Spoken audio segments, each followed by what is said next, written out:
Okay, ഈ video കാണുന്നേക്കാൾ മുന്നായിട്ട് ജയന്റെ photo എങ്ങനെയാണ് ഇത്രയ്ക്കും ഭംഗിയിൽ റീസ്റ്റോർ ചെയ്തെന്നുള്ളത് ഞാൻ പറഞ്ഞേക്കാൾ മുന്നായിട്ട് ഇത്തരം വീഡിയോകൾ നിങ്ങൾക്ക് കാണാൻ ആഗ്രഹമുണ്ടെങ്കിൽ ഈ ഒരു ചാനൽ നിങ്ങൾ സബ്സ്ക്രൈബ് ചെയ്യുക.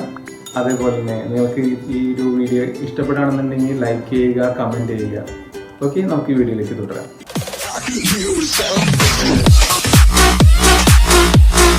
ഒരു പുതിയ വീഡിയോയിലേക്ക് എല്ലാവർക്കും സ്വാഗതം. ഇന്ന് ഞാൻ നിങ്ങളെ കാണിച്ചു തരാൻ പോകുന്നത് വളരെ ഗുണകരമായിട്ടുള്ള, നിങ്ങൾക്ക് വളരെ ഇൻട്രസ്റ്റിംഗ് ആയിട്ടുള്ള ഒരു കണ്ടന്റ് ആണ്. നമ്മുടെ വീട്ടിലുള്ള ആൽബംസിൽ നോക്കിക്കഴിഞ്ഞാൽ നമ്മുടെ അച്ചാച്ചൻ്റെയോ അമ്മാമ്മയോടോ അതേപോലെ തന്നെ മുത്തച്ഛൻ്റെയൊക്കെ പഴയ ഫോട്ടോ ഉണ്ടെങ്കിൽ അത് നിങ്ങൾ എങ്ങനെയാണ് ഒരു ഡിജിറ്റലൈസ് ചെയ്യാം. നമുക്ക് ഒരു ഫോട്ടോ എടുത്തിട്ട് ഡിജിറ്റലൈസ് ചെയ്യാം, അതായത് അത് ഡിജിറ്റൽ ഫോർമാറ്റിലേക്ക് മാറ്റാം. എന്നിരുന്നാലും അതിൻ്റെ ക്വാളിറ്റിയിലൊന്നും സംഭവിക്കാൻ പോകുന്നില്ല.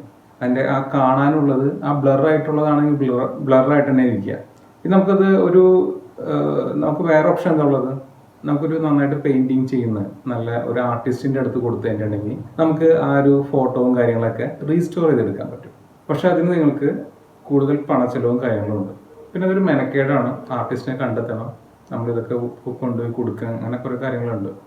അപ്പോൾ നമുക്ക്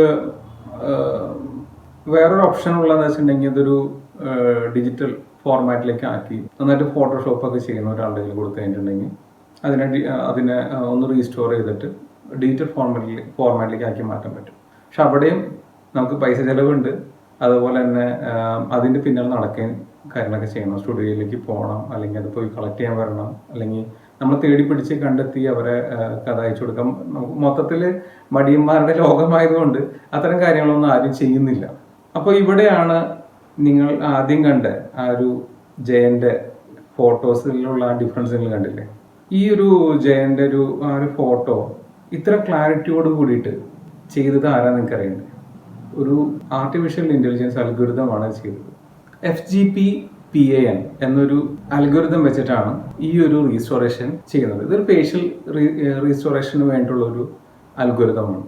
ഇനിയിപ്പോൾ വരും കാലങ്ങളിൽ നിങ്ങൾക്ക് കാണാൻ പറ്റും, പഴയകാല സിനിമകളൊക്കെ എല്ലാം ഈ ഒരു ടെക്നോളജിയിൽ മൊത്തം നമുക്കൊരു റിയൽ ലൈഫിൽ കാണുന്ന പോലെ നമുക്കൊരു പുതിയൊരു സിനിമ ഇപ്പോൾ ഈ ഒരു വർഷം 2021 ആണെങ്കിൽ ഈ ഒരു വർഷം റിലീസായ ഒരു സിനിമയെ പോലെ കാണാൻ പറ്റുന്ന രീതിയിൽ ഇനി ഇതൊക്കെ മാറാം.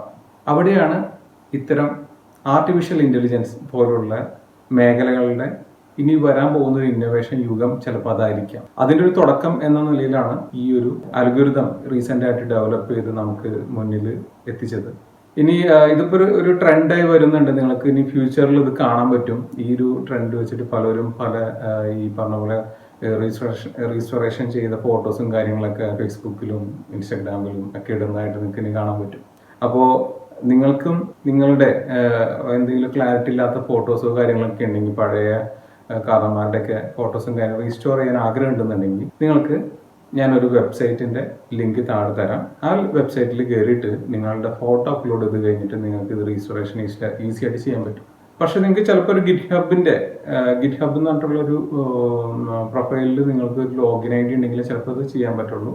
അത് ആവശ്യമില്ലാത്തൊരു വെബ്സൈറ്റും കൂടി ഉണ്ട്, അതും കൂടി ഞാൻ നിങ്ങൾക്ക് ഈ ലിങ്കിൽ ഇട്ട് തരാം. അപ്പോൾ ഞാൻ ആദ്യം ഇട്ടത്തെ ലിങ്കിൽ നിങ്ങൾക്ക് കയറാൻ പറ്റുന്നില്ലെങ്കിൽ രണ്ടാമത്തെ ലിങ്കിൽ ഇട്ട് കഴിഞ്ഞാൽ ഫേസിലുള്ള ആ ഒരു റീസ്റ്റോറേഷൻ നിങ്ങൾക്ക് കാണാൻ പറ്റും. ആദ്യത്തെ ലിങ്ക് എന്ന് പറയുമ്പോൾ എൻ്റെ ഒരു ഫോട്ടോ അതേപോലെ തന്നെ റീസ്റ്റോർ ചെയ്തിട്ട് നമുക്ക് തരാണ് ചെയ്യുക. അപ്പോൾ ഇത് നല്ലൊരു കണ്ടന്റ് ആയി എന്ന് ഞാൻ വിശ്വസിക്കുന്നു. നിങ്ങൾക്ക് എല്ലാവർക്കും ഉപകാരപ്രദമാണെന്ന് വിശ്വസിക്കുന്നു.